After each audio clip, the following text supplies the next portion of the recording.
Hello dear students, my name is Gaurav Bansal, the teacher for Indian Economy at GS Core. So today we have something interesting up our sleeve.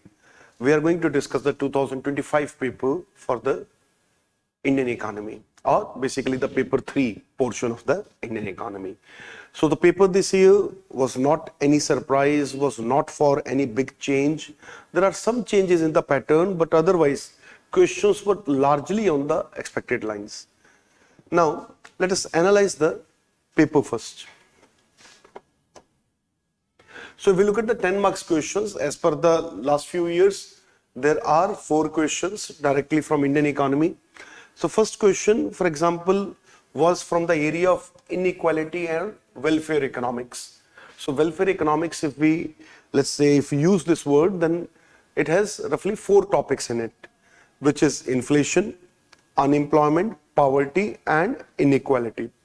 In addition, you can also include the topics of inclusive growth development within it. So that whole section in a way becomes the welfare. Now, out of the welfare this year, there is a specific question on the inequality. So while the question we will be tackling very soon, the point is there is a 10 mark question from welfare, which is as per the normal pattern, because from this area, generally from the perspective of inclusive growth, or let's say in last few years from some of the other perspectives such as sustainable development, such as the role of women in the economy, okay, on those there were questions, for example on the care economy. Then next question is absolutely on the expected lines. What are the challenges before the Indian economy when the world is moving away from the free trade? So this is about the protectionism. And this is a continuous development from the last decade. But recently, the discussion that has been generated world over due to the actions and the speeches of Donald Trump, that is unprecedented. This person has made protectionism as his presidential policy. So that is something which has almost made sure that we are going to get a question on this. Then the next question is on the cropping pattern. Okay. Again, a topic on which questions we see regularly in between. Every 2-3 years, there is a question on cropping pattern. So factors which influence the decision on the selection of high value crops. Then we have a question on the supply chain management. So supply chain management is almost integrated with the topic of food processing industry. You can consider it as a separate topic as well, or you can link it with food processing industry. Anyhow, it is there mentioned in our syllabus. In our syllabus, there are 2 terms specifically. One of them is backward and forward linkages, and the other is supply chain management. So this is a direct question from that. I have categorized it in the category of food processing. You can categorize in the post-processing also. So it's up to us. So these were the 10 marks question. Now this year, 15 marks questions were little different. There are 4 absolutely direct questions on Indian economy. On the other hand, there are 2 more, I would say, semi questions on Indian economy, which you can say have interdisciplinary perspective on science and economics or environment and economics. So this year, there have been multiple such questions, rather I should say 3 questions. So in fact, this year, one more thing interesting was seen. Usually, questions from one particular topic would always be asked together. For example, question number 11, 12, 13, 14. These 4 questions were coming from economics for quite some time. But this year, question 11, 12, but then there is one question which is a bit of a cross between economy and environment. I think that is more of environment, so I have not included that here because environment perspective is the dominant one there. So there is one question which is more about environment, so there is break in the continuity here. Then question number 14, 15 and 16. Now if you look at 16, it is also a question which is a cross between technology and economics. So it's up to us, how do we want to interpret this year? 8 direct question and 3 indirect question or half questions. That's how we can interpret this. So this year we can see roughly 115 marks worth of, or 120, or you can say roughly out of 100 or 250, roughly half of the paper is from Indian economy. Okay. So if you look at the pattern here, then you will find that in the pattern, first of all, we have about the fiscal health of the states. So this topic can be put it under the public finance. Okay. So this is public finance. Then next topic is directly a question from industry on the PLI scheme. Then we have a direct question on food processing industry. So food processing industry, another topic from which almost regularly we are finding questions. Then we have nanotechnology in agriculture. Again, a cross between technology and agriculture or technology and economy. So then the last question is about semiconductor manufacturing hub. So here also a bit of technological perspective can come, but this is majorly economics and minorly technology. Same goes for the question number 15. So this year, this one more question is also from industry. And what are some of the notable absents? So on infrastructure, there is no question. On budget, particularly the union budget, from which always there was question, there is no question, although they asked a question on public finance from the perspective of states. Then as usual, from the banking monetary policy, question is not coming. Okay. And infrastructure I've already mentioned. This year there is no direct question from the topic of development, sustainable development, inclusive growth as such. Although in the HDI that topic is indirectly captured. So this is our pattern of the paper this year. Nothing as such as a big surprise. Many questions are quite legacy question, routine questions, and not very difficult, I would rate it. Let us discuss the questions now. And by the way, if we talk about it from the perspective of the students of GS score, they should not have had any difficulty in attempting this paper, because many of these questions were directly asked in our test series. And apart from that, these things are directly from the class notes as well. Many of the practice questions in the regular classes as well, they have been directly asked in the examination. So almost all of these topics you will find in any of the notes of our students' notebooks as well. Now, let us look at the questions one by one.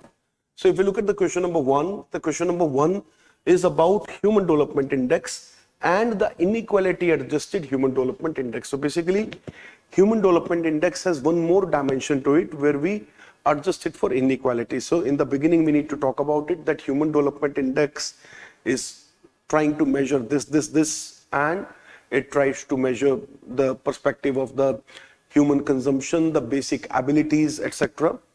And then we have recently added multiple dimensions to it. For example, the gender perspective, the inequality perspective, etc. So we calculate the Human Development Index as well as the inequality adjusted Human Development Index, where we see how much the overall living standard is affected by the inequality in the country. So for some countries, there is hardly any difference between Human Development Index and inequality adjusted Human Development Index. For example, when you see countries like Canada, for example, when you see countries like Norway, etc., there is not much of a difference. So for that matter, their Human Development Index would be 0.98 or 97, whereas their inequality adjusted Human Development Index will also be 0.93, 0.92. So there is hardly any difference there. Meanwhile, in the beginning we talk about it, that Human Development Index is a measure that has been going on for almost last 30 to 33 years, and it has become a very important international report and measure today to analyze the performance of a country regarding the development. Recently, when we included the inequality adjusted HDI, it is considered as a welcome move, because the traditional HDI was not able to show how inequality affects the overall development of the people. For example, when we talk about India, India's development score today is close to 0.69 or 0.68, let's say. Okay. Meanwhile, when we adjust it for inequality, then India's score become immediately 0.47. So 0.68 and 0.47. If you see, there is a difference of 30% in the score, means our score decreases by 30%. So anyways, the perspective of today's discussion is not to get too much into the content, but rather to discuss the approach, that how these questions could have been tackled. So I'll keep it rather short here. So the idea is you start with the perspective of what is HDI, then how IHDI has been a welcome change, what it tries to measure. So HDI takes the average performance on literacy rate, average school dropout rate. But when we see how bad it can be in certain regions, how bad it can be for a particular section of population, how bad is it among women, among different other groups, then we find things are even worse than what they look like. Okay, so that is what this inequality adjusted perspective show. Now, when we talk about with reference to India, you have to talk about India's score and how it is affected when we adjust for inequality. India's rank is 130 as per the Human Development Index, and it is 120 when we look at it from inequality adjusted Human Development Index. But still, India's score is so badly affected that we have to see that there is a significant impact of inequality. Our ranking might improve because other countries, many of the countries which are in middle of the table are affected even worse. So that's why our rank is improving, but that doesn't mean that India is doing something good regarding inequality, and that's why our rank is better there. Some of the other countries which are otherwise ahead of us in human development are doing worse in inequality. For example, South Africa. Okay, India's score decreases by 30%, but when you look at South Africa, its score, for example, decreases by 35%. Nonetheless, you are not expected to know that much, neither a student is expected to remember that much data. So even if you remember just the India's rank, that is good enough. No need for you to talk about South Africa, etc. here. Okay. Then you have to talk about that why IHDI is considered as a better indicator of inclusive growth. So here you first have to talk about that inclusive growth is a perspective which looks into the dimension of that no big section of population or a region of the country is excluded from the benefits. So if there is a growth in the economy, all people from all the areas, from all the ethnicities, from all the genders or from both the genders and various other perspective, they should not have too much difference in their development levels. And if those development levels vary a lot as per region, as per groups, then there is problem regarding inclusive growth. That means while country as a whole might be progressing, certain groups are not progressing in the country, are not able to progress. So that is a big problem. So inclusive growth is an important and better indicator, and that's why IHDI can be considered as a good measure, maybe a better measure than HDI. So that's how you need to talk about it. Now, when we look at the next question, we see it is the most expected question this year. So what are the challenges before Indian economy when the world is moving away from the trade and free trade and multilateralism to protectionism and bilateralism? So we have to talk about from India's perspective that India and China have been some of the biggest beneficiary of the globalization process. While China emerged as the factory of the world from the globalization process, India also emerged as the back office of the world, as the services provider of the world. So even though we might have our grievances regarding the globalization process, regarding the WTO, etc., still overall when we see India, China have been some of the big beneficiaries. And today, when the Western countries, USA, etc., are finding out that globalization has benefited emerging economies more, or emerging economies have been able to take more advantage of the globalization, today they want to shut the doors for developing countries. This is how you need to start. Okay, that India, China have been the beneficiaries. So naturally, from here, logically, you will be able to argue that protectionism is going to hurt us. And you do not no longer have to talk about China as well. Now you can talk specifically about India. That India today find itself in a position where it is still in the lower middle income group, and the abilities to trade with the rest of the world, the ability to grow, ability to link its economy, to make it more dynamic, such chances are now reducing with time.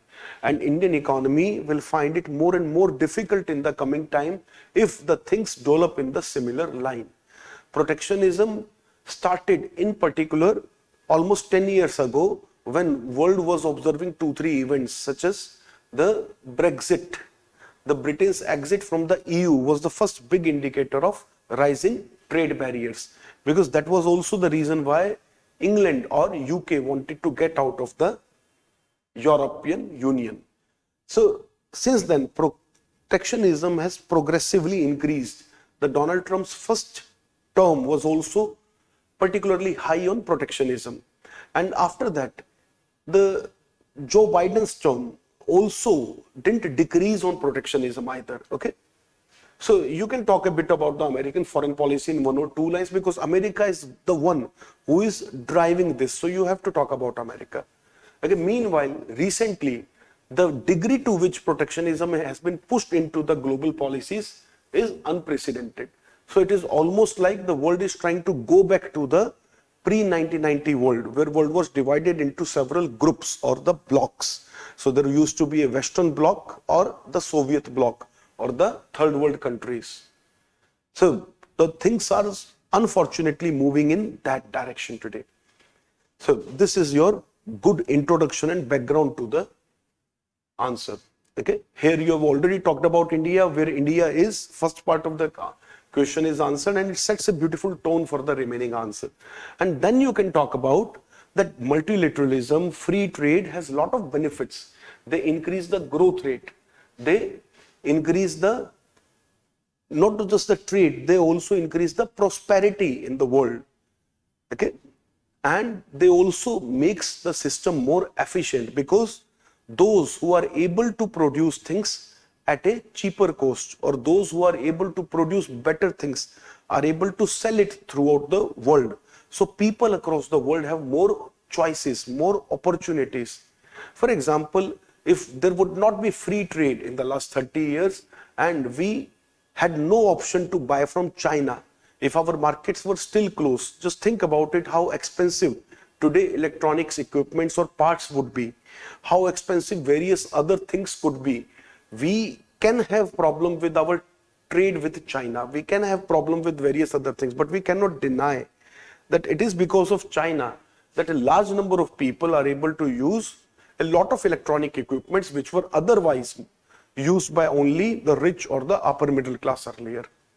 So there has been a big impact due to the free trade on our own life.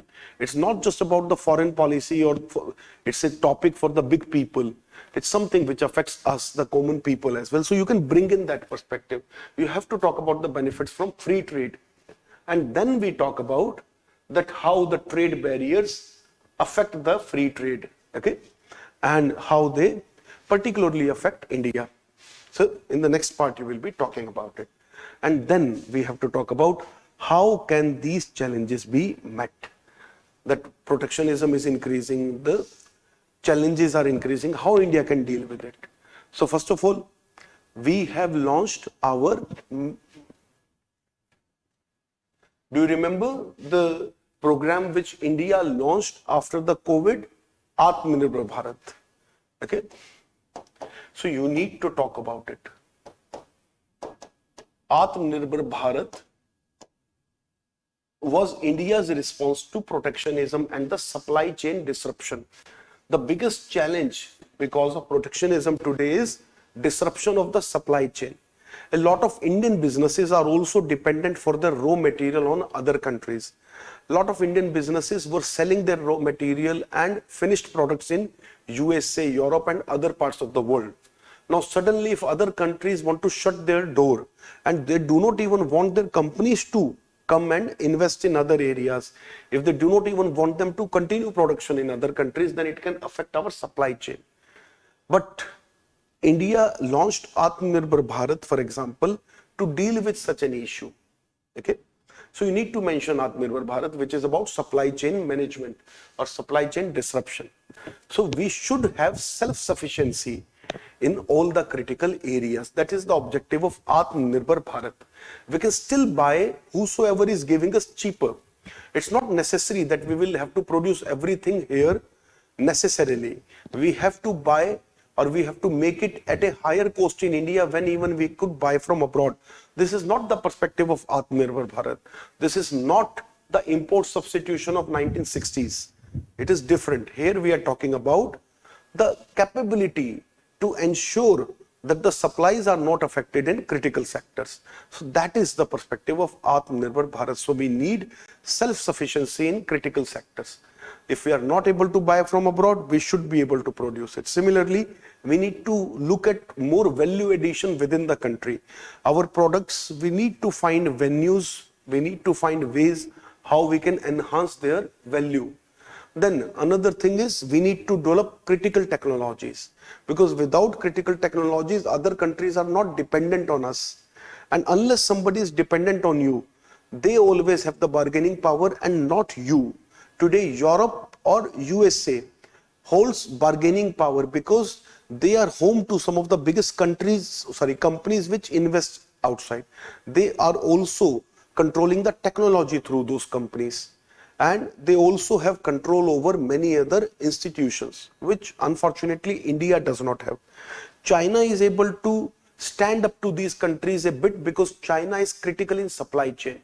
The European or the American markets will collapse because over time, almost half of their products have started to come from China, and they cannot suddenly switch off their supply. And regarding China, there is no other alternative. Similarly, cheaper alternative country or country with so much production capacity which can supply continuously to their markets.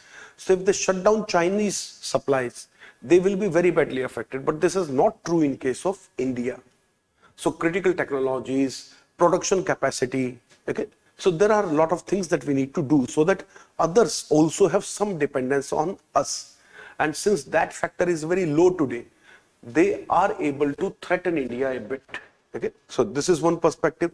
The another thing is, since world is moving towards bilateralism, we need to understand that, and we also need to increase our bilateral agreements, just like we have recently done with UK signing the FTA, and we are also negotiating with EU, and we are also talking to other countries. So that is another perspective that we can add here. So that's how we can move ahead. Okay. So all these points, if you can capture here, it will be a good answer. Next, explain the factors influencing the decision of the farmer on the selection of high value crops in India.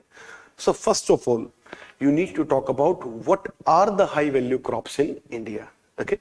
So the high value crops in India are, for example, mostly from horticulture category, some of the fruits or vegetables which sell for a higher price. Okay, so largely from horticulture. Then it's not just horticulture. There are some of the other products as well. Some of the spices which comes in herbiculture, and some of the medicinal plants which also comes in herbiculture and floriculture. So largely horticulture, herbiculture and floriculture. These are the areas where there is more higher, or there is a better value. Similarly, there are various other niche areas where farmers have been able to earn more. For example, dairy farming on average is relatively more profitable from traditional crop farming. Okay, so there are various aspects to it. Now, what influenced the farmer's decision to grow those crops? So then you need to talk about that. Okay, so before you move ahead and talk about that, what factor influenced the decision of farmer on the selection of high value crop, you first need to talk about what are those crops, okay, and why farmer wants to grow them. Farmer wants to grow them because they can provide better income.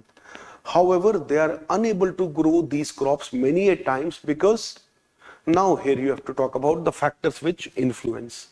So among the influencing factors, here you have to talk about the poor supply chain management, the poor markets. So our markets are still distributed as per the state APMCs. India still has agriculture under the state list. As a result, each state had different policies for its agriculture and for its farmers.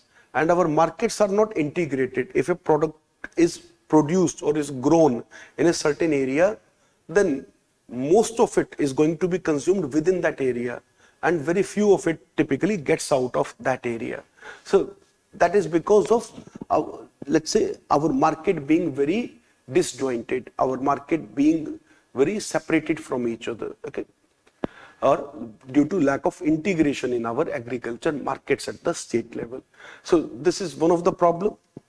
And hence, a farmer, if they want to grow a high value crop, but if they do not have markets nearby, then they have very few choices. For example, let's say nearby city is at least 400, 500 kilometers from your place. I mean big city, not the town. And the product which you want to grow has consumption in that city. So unless you create a system to supply your product there, or there are some companies in that area which are buying from your area, unless that system is there, you cannot produce for those cities. And that is why some of the high value crops, if you see, they are benefiting farmers who are living on the outskirts of the major cities or nearby to the metro cities. So cities or towns which surround the metro cities, the farmers there benefit far more from this. So this is one of the key factors. Okay. Then some of the other factors include high degree of price fluctuation. So while fruits and vegetables pay you more compared to the traditional food grains, but if you look at the price variation, then fruits and vegetables are quite poor in that regard. The crops have much more price stability compared to the fruits and vegetables. Fruits and vegetable prices go significantly up and down. So while farmers can have profit one year, they can have massive losses also another year. So that risk factor also is a big problem here. Then the export markets. India's agriculture exports are not very good, and we do not have much of the, let's say, supply chain management link with the global companies. So there are big food processing companies in the world, but they do not buy much from India. That is another problem. Okay. And that is because of some of our policies, because of our national agriculture market, or because we lack the national agriculture market, because of the restrictive nature of our APMCs. So that also you need to discuss here. Then apart from that, sometimes farmers are not able to grow certain high value crops because that requires investment. So lack of investment is also a factor. For example, for many high value crops, you need to control the climate to some degree because you do not want crop failures. So with low value crop failure will cost less, but with high value crop, if there is a crop failure, farmers can get into debt trap. So there, preventing the crop failure is also a very important dimension. Hence, you might have to invest, and those investments can include creating the poly farms, creating the, let's say, good drainage system, creation of hydroponic system, okay, or any other type of big investment through which there can be some control over the climate in the area or in the farm. So that also is a big hurdle because that investment often farmers are not able to make. So that also is a big concern. So if you are able to express these points adequately, even these are good enough to answer for this. Okay. Meanwhile, you can also talk about, if there are additional points you want to mention or you are not able to recall some of these points, then lack of awareness among farmers. Okay. Lack of awareness is also a problem. Many times farmers are not even aware that there are certain crops that they can grow in their area and which can give them better revenue. So likewise, you can continue to talk about those. While they have not asked specifically that how to address these issues, but towards the end, in the way forward, you need to talk about that some of these problems can be addressed by national agriculture market, by addressing the supply chain issue, by developing the food processing industry in the country. So you can talk about some of the solutions as well, even though not specifically asked, because a good way forward should include that. Let us look at the next question. Next question is, elaborate the scope and significance of supply chain management of agriculture commodities in India. So this is a direct topic in the syllabus, and this is very strongly linked to 2-3 topics. Supply chain management. supply chain consists of both backward linkages and forward linkages. So backward linkages, how easily and how smoothly I'm getting my raw material. I'm able to get other factors of production. For example, how easily I can get credit, how easily land is available or labor is available. All of that is part of supply chain management. So how easily let's say this is farm. Okay. Now for this farm, there are some backward linkages, which are supplies for this. So this include, let's say, machine, credit, seeds, fertilizer, so many things. These are the inputs for a farm. These are part of the backward linkages for a farm. Okay, or we can call it upstream requirement. Upstream requirement is also same. Meanwhile, once this farm is producing the things, it has already produced, then it is going to sell its output, and that will be the forward linkage or downstream. Okay. So forward linkage is how easily you can sell your product. That is where your contracts come into picture. That is where food processing industry comes into picture. And most importantly, agriculture markets come into picture. Okay. So these are the perspective that you need to bring. The significance of supply chain management is very important, because if farmer is not able to get supplies on time, for example, they do not get enough credit on time, then their sowing of crop can get delayed. Okay, if they do not get seeds in time, if they do not get fertilizer in time, for example, for the last 2 years, there has been shortage of urea and DAP in the country. So that can also affect the production side. So the backstream, or let's say backward linkages or upstream requirement, they can affect the production process. Meanwhile, the forward linkages, they will affect the post-harvest process. Either way, it is going to affect the farmers very badly. So we need to ensure that supplies of all the raw materials and other factors of production is smooth, is continuous and uninterrupted, so that farmer can have very smooth production, they can have continuous production cycle. Meanwhile, we also need to make sure that farmers are able to sell their products easily and with financial incentives. So that will be from forward linkages. So that is where you need to talk about. So you talk about backward linkages in one aspect, that how farmers can get supply, including the credit. Credit also is an important dimension that you got to mention here. So all those you need to talk about. Then you need to come to the post-harvest. In the post-harvest, we have for example, digital platforms, where we need to talk about ENAM, the reforms in APMC system, how agriculture produce market committees are not very efficient regarding the forward linkages. Then lack of contract farming. Then the role of food processing industry. For example, if food processing industry is strong enough, it will create cold chain infrastructure. It is food processing industry which also invests significantly in warehousing. Okay. Or similarly, we can also have some online trading system, or we can have big trading platforms on which, if agriculture products will sold, then those traders will create the supply chain. For example, think about Amazon. So Amazon creates the supply chain. You can, or I can also register on Amazon and sell our product, but the supply chain system is created by Amazon. So we do not have to create it anymore. Similarly here, it is food processing industry or the big trading platforms. For example, these companies, Zepto, which are the quick commerce companies, Zepto or Blinkit or Big Basket, etc. These are the quick commerce companies. Now they also supply a lot of food items, agriculture products, horticulture products. As a result, they maintain inventory, they have invested in supply chain, they have invested in warehousing, they have invested in cold chain, they have cold transport, they have everything in short. Who is investing? They are investing, but it benefits all the farmers. So you need to talk about the role of the quick commerce or big e-commerce platforms also. And you need to talk about contracts, because all these food processing, these big platforms need to get into contracts to ensure that their supplies are smooth and they are able to monitor the pricing.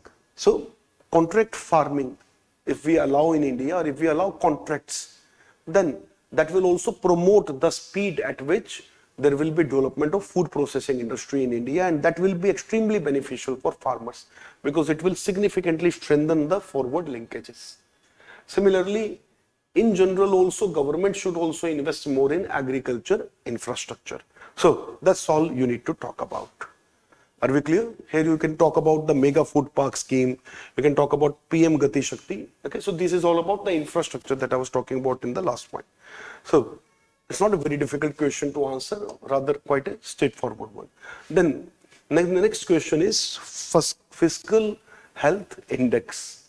So explain how the fiscal health index can be used as a tool for assessing the fiscal performance of states in India.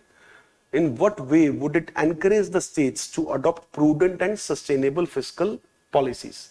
Answer in 250 words. Now, first of all, we study a topic called FRBM whenever we study the government budgeting and finances. Because when you study budget, you have to study how much deficits are there, how much permissions are there, how much is our debt to GDP ratio. All of that we need to study under public finance, and under that we need to understand, and we are actually taught. For example, in my classes I always cover this in great detail, that how NK Singh committee has included states in the targets now. Earlier the fiscal targets were meant for center only. Now states are also included in the target, and states have a target of 20% of debt to state GDP ratio. Each state ideally should maintain its debt level not above 20% of the state GDP. So, for example, this is where we can see the states category or list. Odisha, Chhattisgarh, Goa, Gujarat, these are the achiever states which have achieved their debt to state GDP, for example. So, I'll be talking about it. So, here you need to talk about this particular perspective in the beginning, that earlier in our fiscal management and the financial policies, the targets were meant largely for the center. Now the targets are also meant for state, not only through the NK Singh panel revision in the FRBM Act, but also with the continuous data generation of Niti Aayog. Niti Aayog with time is creating state rankings. It is providing a good database on how states are competing with each other on various parameters. For example, there is a multidimensional poverty as per the state. There is infrastructure readiness index. There is logistics index. There are many other indices on which states are ranked today. So, some of the states are doing very well in these ranks, which shows that these states have taken ahead good steps and they have adopted good policies. Meanwhile, some of the states are lagging very badly, and surprisingly, some of these states which are lagging include the states with very high per capita income also. So it's not that the rich states are always doing good and the poor states are always doing bad. So it's about the current policies of the government as well. So in the beginning, you need to start with that earlier the fiscal management targets were largely meant for center. However, after the NK Singh panel revision in the FRBM Act, there has been change in the system, and now the targets are meant for states as well. And then you need to talk about various Niti Aayog reports, and you need to set the tone here. Clear? Then you need to talk about that fiscal health index is a recent initiative by Niti Aayog, under which they are providing the ranking of states as per their fiscal performance. For the calculation of this index, there are various parameters. For example, one of them is tax buoyancy. So percentage change in tax revenue of the state divided by percentage change in GDP. This is the tax buoyancy. You do not have to write that much. You just write the tax buoyancy. This is enough. Okay. How well your revenues are growing with your GDP. For example, the revenue of Odisha grew by 30% in the last 4 years. Meanwhile, the state GDP grew by almost 27%. So their taxes are increasing, or their income is increasing faster than their GDP.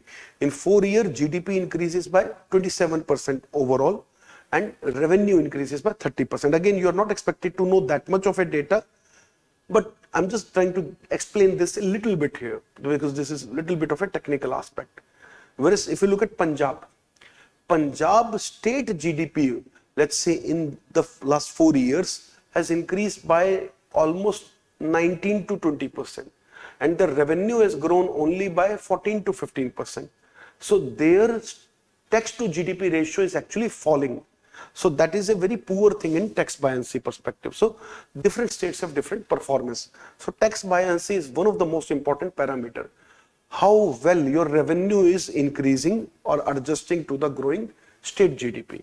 Then debt to the state GDP. How high is your debt? For example, Punjab is the only state in the top 5 states in the debt ratio, or states which have the highest debt. If you look at the top 5-6 states, Punjab is the only non-hilly state in that.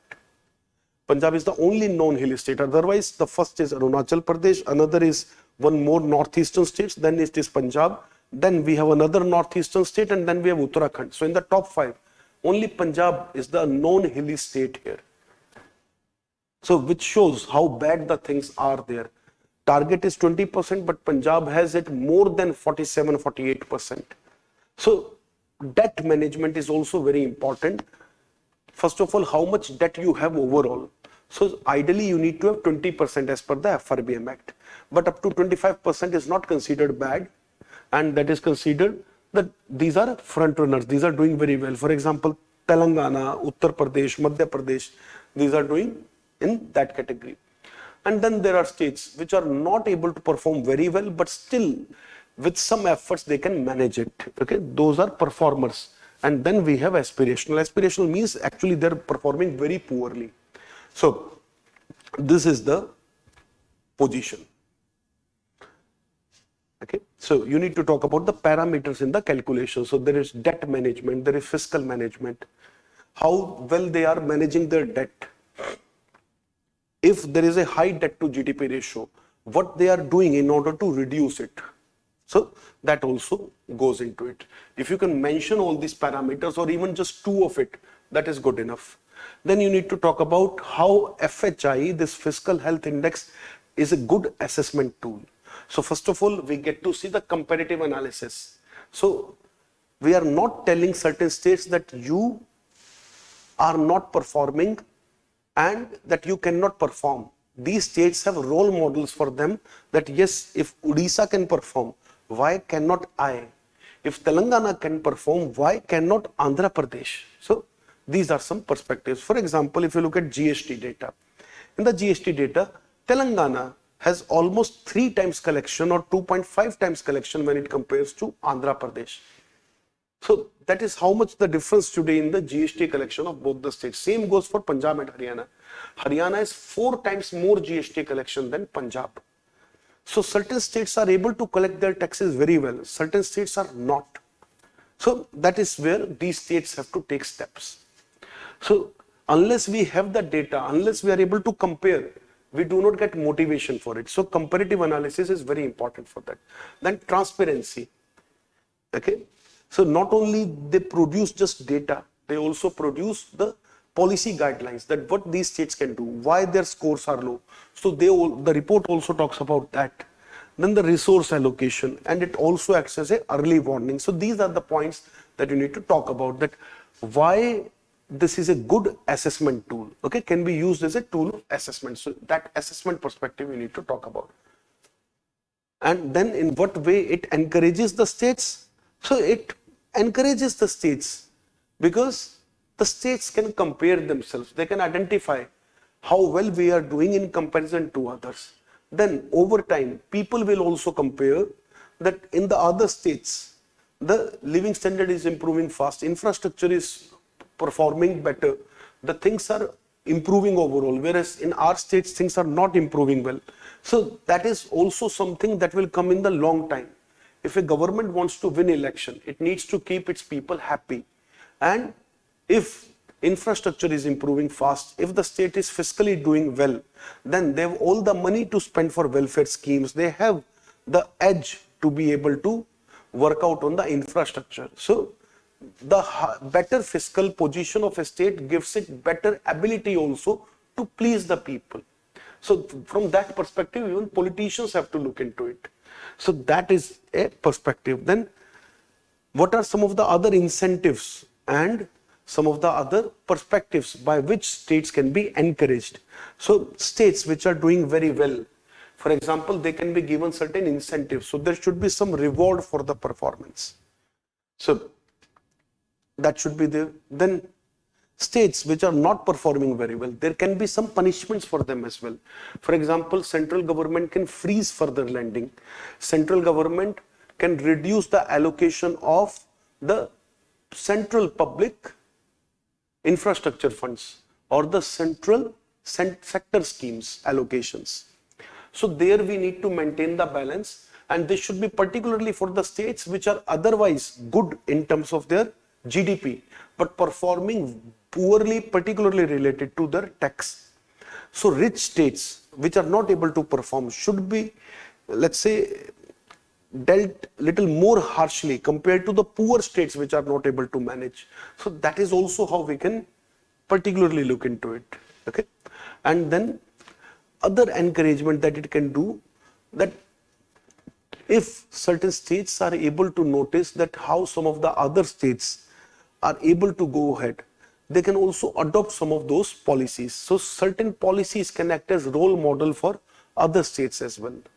So for example, certain states in India adopted a policy under which they went for necessary registration for all the vendors in their city, and to encourage them for registration, they also exempted a lot of them from payment of taxes if their revenue would be below a certain category. So likewise, there can be examples.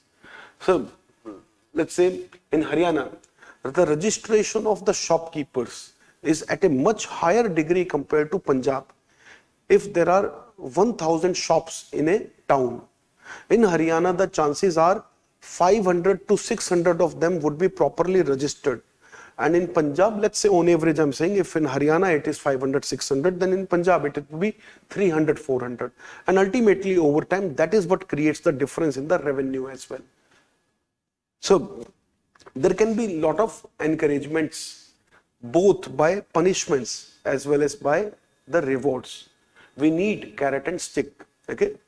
If certain states see that it doesn't matter, they can ruin their finances and they can just keep on winning elections because they can just give bribes to people, they can give away too much subsidies, then there needs to be some punishments for that. Certain states should be punished for excessive subsidies as well. So there should be some restrictions in that perspective. Okay. So that's how we need to focus on it. The next is PLI scheme. Discuss the rationale of PLI scheme, what are its achievements, in what way the functioning and outcome of scheme can be improved. So first part is very easy, that India is looking for reindustrialization, looking to revitalize its industrial structure, because industry can create the jobs in masses. So first, your introduction needs to be about industry. It need not be about PLI. First, you talk about the need for industrialization in India, and you need to talk about how in the last 25 years, the share of industry in our GDP and occupation structure has remained unchanged, whereas it should have increased. So that is where we feel that there is a gap. To cover up this gap, in last decade, Government of India has started with certain policies, and some of the landmark policies include Make in India and PLI.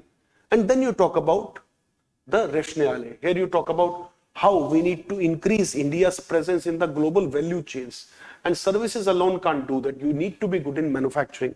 Then we need to produce certain critical technologies in India. It is not just about money, it is not just about jobs, it is about the self-dependence. It is also about Atmanirbharta. So we discussed that in the earlier question today. Some of the technologies we need to ensure that we are not dependent on others. Meanwhile, certain technologies make others dependent on us, so that we have better bargaining power in global issues. So for that perspective also we need PLI. Okay, we need certain critical technologies. Then it also, if our industry performs well, it can reduce our trade deficit. Then another perspective is, even for our defense, space, and some of the other capabilities, we need good industry. Okay, so that is the perspective why we need to develop certain critical technologies, and where we need to handhold the industry, where we need to give a proper direction and incentive to the industry. So incentive based industrialization is not new. China has also followed it very successfully earlier through its SEZ and other policies in the 1990s. Then we come to the achievements. So here you can talk about, for example, electronics, that India is now the third largest exporter of mobile phones and is able to clock the number upward of $15 billion. Okay, so last year we exported mobile phone more than $15 billion, and let's say 2 lakh crore. And even the other electronics also were not very less. They were also somewhere close to $5 to $6 billion. So India has been able to push up the mobile phone manufacturing. Although in the mobile phone manufacturing, not all parts are produced in India. In fact, the main board and the chip, they are still being imported from Taiwan or China. So this is where we still have a big lag. However, considering that developing the semiconductor base in India needs at least a decade, and we've already spent the last 5 years in doing so, and another 2 years will be required to get our first made in India chips at least. So we cannot wait for semiconductor industry to develop in India, that once semiconductor will develop, then only we want to make mobiles. We will manufacture the rest of it. So mobile phone cases, mobile phone other basic accessories and displays are now being made in India. Okay, so 40 to 50% of the value can be produced in India, but it varies from brand to brand. Okay, certain brand import roughly 70 to 80% worth of components. Some brand import 30 to 40 to 50% of the component. But still the main board and the processor, those which are roughly of the 30 to 40% value of the mobile phone, they're still being imported because India doesn't have a manufacturing base for it. So that is one of the weakness, but still that is not a weakness. That is one of the progress stage. We are in early progress stage, but still we are doing pretty well regarding the overall numbers. Then pharma and API, India used to import the active pharmaceutical inputs from China, okay, until the COVID. But during the COVID, when Chinese supply stopped, we were able to successfully transfer them into India. We are now manufacturing them in India. Then, for example, toy industry. Majority of toys in India were imported, but today not only India produce for itself, but it is also a net exporter. Then we have been able to create 3 lakh direct job and almost 15 lakh indirect job through PLI benefiting firms only. We are not talking about the sectors, just the firms which have benefited from PLI. 3 lakhs jobs directly in those companies and another 15 lakh jobs through their vendors, through their sub-vendors, etc. Then areas of improvement. So, of course, faster disbursal of the incentives, inclusion of more industries in the list, okay, and in targeting the MSME to take benefits here, to particularly focus on PLI, and MSME should improve the quality also. And that's how the last part is relatively easy, and that is not very difficult for you to move ahead. Then another point that you could mention here was focus on R&D. India's research and development expenditure is still very poor. Okay, so that is another perspective that we can get into. So that's what you got to talk about in PLI. The next question is about the scope of food processing industry in India. Elaborate the measures taken by government in food processing industries for generating employment opportunities. So actually, in my notes, you will find both the aspects, exact the same aspects. So the scope of food processing industry. The food processing industry, first of all, is quite a big industry in itself. It creates large number of jobs. Secondly, it is an industry which is not centered around the big cities. It benefits the small towns. It even benefits the rural areas. That is another perspective here. Then it has a value addition role, because by very definition, the food was processed to prevent the wastage in the past. For example, in India, the food processing was highest in the desert areas. For example, Rajasthan, Gujarat, or the Malwa region of Madhya Pradesh, or the Ladakh region, or some of the other dry areas. And this is where we see the maximum, I would say, the innovation by people in order to preserve food. For example, in Rajasthan, there would not be fresh vegetables to eat for continuously for months traditionally. Nowadays, because we have established the cold supply chain from other parts of the India, and because we have electricity and all today, I'm not talking about today's time, I'm talking about 200, 300 years ago. So they were dependent on local supplies, and there would be no fresh vegetables, no fresh, let's say, fruits, etc. to eat. So what these people did, they mastered the pickling. They mastered snacks which could be stored for a long time. They mastered the purees, dry puree, for example, is very unique to Rajasthan. They create dry puree, or they can create dry curry, for example, and it's a very traditional thing. You can add water and warm it and it will be ready to eat. So this is a very traditional thing in Rajasthan. So likewise, food processing is not new. Food processing is very old, and processing in general was done to prevent the wastage and to ensure supply in the dry and the lean season. So that you need to talk about, that today it can reduce easily the food wastage which goes in the post-harvest period by at least 15 to 20%. So that is significant. It has significant export potential. Right now also there are significant exports, but potential is much higher. Okay, so that is the, then employment. It is the potential to create rural jobs, and also not just the rural jobs, small town jobs, jobs for women, because a significant ratio among the workers who are in food processing are women. So that is also a perspective. Then food processing industry, if it grow, it creates a forward linkage for the agriculture, and farmer also earn better. So there are scopes can be further increased, but that is good enough for you to write here. And in the introduction, by the way, you could start with some data on the food processing industry as well. And then you go to the government measure, where it is very easy actually, that in the measure you can talk about the impact of the PM Sampada Yojana.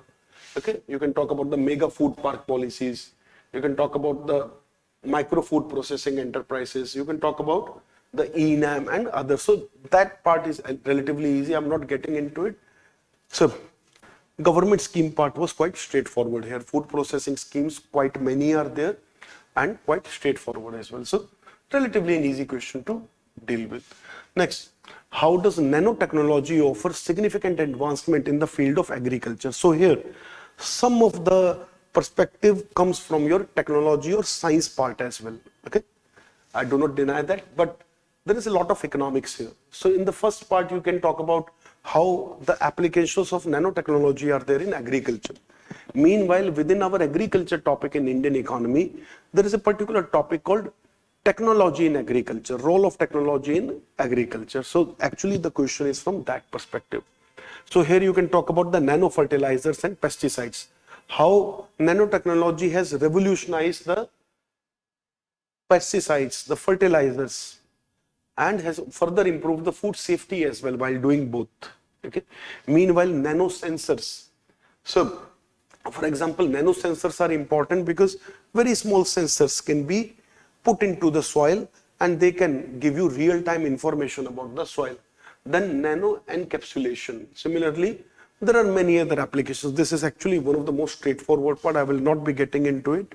So relatively easy aspect, how nanotechnology offers significant advancement. Let us talk about the second part. How can this technology help to uplift the socio-economic status of farmers? So nanotechnology, first of all, has to be accessible, has to become cheaper. If it become accessible, if it become cheaper, then it can actually benefit the farmers a lot, even in the landless farmer category, even in the small farmer category. So how can, means right now it is not, but in future with some reforms it can become better. So what kind of benefits it provides for farmers? First you need to talk about that. benefits. Okay, it reduces the input cost. It promotes precision farming. It gives farmer better control over the production. Then it can increase the yield. So these are some of the direct impact of the nanotechnology. Then certain good nanotechnology applications can also reduce the environmental damage. Okay, and then we talk about some of the other aspects as well. So how can we ensure that all of this happens? This is where you need to talk about the affordability, accessibility, that we need more startups in the agriculture. In India, startup revolution has taken place. India is the third biggest startup ecosystem in the world after USA and China. But in our startups, agriculture is still struggling a lot. It is dominated by the services, particularly financial and technology services companies. Or it is dominated by the trading companies. There are some industrial startups as well, but very few agriculture. This is where India need to improve. So we need to focus on the agriculture startups which can make new innovations, which can also with time improve the supply chain management in the field, which can also make it better for the farmers to adopt. So it has to become accessible, it has to become cheaper, we need to create awareness, then this technology can uplift the farmers. So that's what you need to talk about at the end. Next, India aims to become a semiconductor manufacturing hub. What are the challenges faced by the semiconductor industry in India? Mention the salient feature of the Indian semiconductor mission. So, first part, there is bit of technology that you can talk about, but it is largely economics. The question is 90% economics, 10% technology. So in the first part, you need to talk about that why we want to do better in semiconductor. First of all, we need to become self-sufficient. We need to have control over our supply chain, and we should be able to support our domestic industry at least with the basic microchips, because microchips are today used not just in computers. Microchip is there in your microwave oven. You need to give some examples actually. Okay, this is not just for the explanation part. That microchips today are used in every aspect of life, right from our cars, two-wheelers, to, of course, the mobile units or the computing units, which is mobile, tablet computers, to even the basic things, for example, such as electric shavers, okay, or even the as basic things as electric fans in the household. So microchips are being used everywhere, even the telephone remote, even the television remote, there is a main board with resistors, capacitors, etc. So basic main boards are produced in India, that is not a problem, but high-end semiconductor units are not there. So we are not still self-sufficient there, neither we have control over technology. So India is already doing quite well regarding the software. If India can develop capability in hardware as well, then India will have a much better package to sell to rest of the world. India can create companies like Apple in future, because for that we need both software and hardware. It is still far-fetched. It is still far-fetched because Indian companies are not known for their products yet. But if we want Indian companies to develop the globally known tech products, then semiconductors should come into India. So introduction should be about the need for semiconductor. Then how it is also critical for our defense sector, for the space sector, because unless we have control over our semiconductors, there can always be sabotage in our defense missions, space missions. This is also a dimension you should mention. Then we come to the challenge part, then we come to the mission part. Okay, first is this, very important. It will set the tone for the rest of the answer. Then we come to the challenges, that it is highly capital intensive. You need not just millions of dollars, not just $1 billion, rather billions and billions of dollars. On average, it would take 80 to 1 lakh crore, 80,000 crore to 1 lakh crore to set up a proper fabrication unit. So it's very, very expensive. Okay. Then there is a skill gap because India traditionally was not manufacturing anything related to semiconductors. Our engineers were not trained in that. We didn't have the proper personnel. So there is a shortage of the skill as well. We do not have engineers, technicians, but that can be very quick. That will not take much of a time. Then infrastructure bottleneck. For the semiconductor industry, we need not just a very efficient power supply system without voltage up and down or fluctuations. We also need completely uninterrupted power. Otherwise, the losses can be in billions of dollars. So we need to create a separate power grid for it. So that is itself is a very big cost in terms of infrastructure. Then if we want to manufacture semiconductors in India, even for that there are various raw materials. For that also we are dependent. For example, the raw wafers. Wafers, basically the basic silicon chip on which we will be doing fabrication. So even the basic raw material for that, we're still dependent. There are certain gases, there are certain rare earth metals which are used in the fabrication process. For that also we are dependent. So there are a lot of things which are geographically also not available in India, or otherwise we do not have an industrial base for that. And then there is a global competition. China is trying very, very hard to disrupt the semiconductor in India, that India is not able to produce semiconductor because China know in the long run, USA, Europe can't compete in semiconductor with China. And Taiwan is anyways geopolitically a hotbed today, and who knows, China may take over Taiwan itself in future. Okay, so China knows in the long run India is a major competitor, so they are trying to disrupt our semiconductor startups itself in a very big way. So that is also an issue here. So challenges are quite a few. And then in the Indian semiconductor mission, what are the key features? So that is quite straightforward. I do not really need to get into the content of a scheme. Okay, so that part I think students could easily manage themselves. And anyway, students today are very well equipped, very well informed as well. And our students use Chat GPT, they use all other tools of technology to develop the information base for themselves.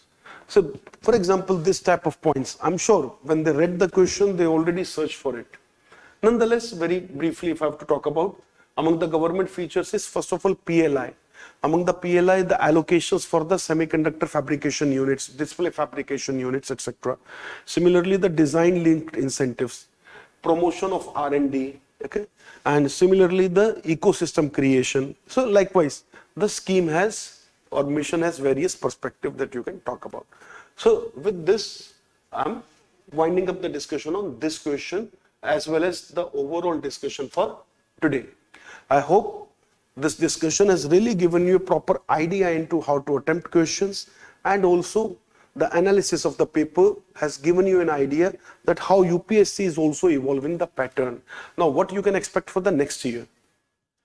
Now, if we are discussing it right now, the 2025 paper is gone. All those who are watching it right now, few of them are watching it for their evaluation. They've appeared in mains and they are just looking at it today.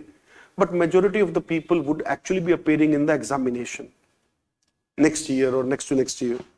So, how they should be preparing. So first of all, when you are studying economics, see, UPSC is not asking very complicated, very technical things. Technical things UPSC is hardly asking ever. They're asking very straightforward question. It is very important when you study a topic, you study the scope of that topic. Infrastructure, what is its scope? They asked a direct question on it. Food processing industry scope, they asked this year. Even 2-3 years ago, they asked the similar question on food processing industry.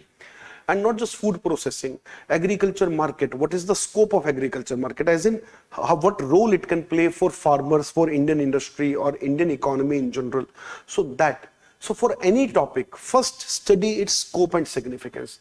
Looking at the UPSC pattern and this year paper also, that is actually one of the key aspects that you anyways have to mention, whether asked or not asked. You need to talk about the scope. You need to talk about the importance of something in the overall picture. So that you need to include. And similarly, you also need to, for example, study the syllabus very well. There are 2 questions which are not directly from the given syllabus of the UPSC. For example, there is no mention of international trade there. but they still asked a question. State finances are not directly mentioned anywhere, but they did ask a question. But this was still, I would say, indirectly covered within the public finance. Government budgeting is anyways mentioned. It is not written that it is central government only. So nonetheless, the idea is that UPSC is still trying to stick largely to the provided syllabus. So have a command over the syllabus. Very few things can come as a surprise. And for last few years, questions were not coming from the schemes. But this year, we can see direct questions from the scheme once again. So scheme-based question may make a reappearance in the Indian economy portion. So be better prepared for that. Okay. So that's where I would like to end this discussion. So I hope this has helped the students. Thank you.